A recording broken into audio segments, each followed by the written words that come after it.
रामकृष्ण हरी. पवित्र हिंदू धर्म, पवित्र श्रावण मास आणि पवित्र सण उत्सव पैकी अत्यंत महत्त्वाचा मानले गेलेला बैलपोळा शेतकऱ्याच्या दृष्टीने अत्यंत पवित्र आणि मोठा सण.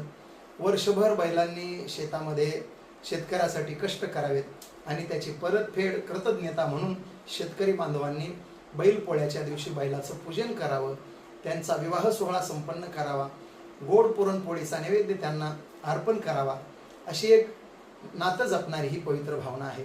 तसं बैलाला शास्त्रानं धर्म मानलेला आहे. भगवान शंकर नंदीवरच का विराजमान आहेत? त्याचं कारण ते विश्वनाथ आहेत आणि विश्वनाथ धर्माला आपलं वाहन बनवून जगाचा व्यवहार सांभाळत असतात.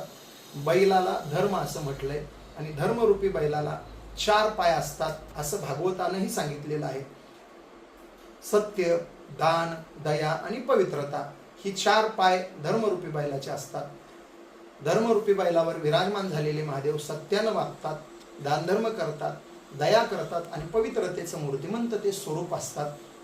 म्हणून दान, दया, धर्म, पवित्रता ही सगळं जपण्याकरता आणि आपल्या अंगी उतरण्याकरता धर्मरूपी बैलाचं पूजन ज्या दिवशी केल्या जातं तो बैलपोळ्याचा सण. अशा ह्या पवित्र बैलपोळ्याच्या निमित्तानं एकतर हिंदू धर्म, दुसरी गोष्ट कृतज्ञ भाव आणि तिसरी गोष्ट पशुसुद्धा जर माणसाच्या उपयोगी येत असेल तर तो कुटुंबातला सदस्यच मानला पाहिजे. ही पवित्र भावना जपणारी आपली हिंदू संस्कृती, ह्या सर्वाचा संगम म्हणजे बैलपोळ्याचा सण.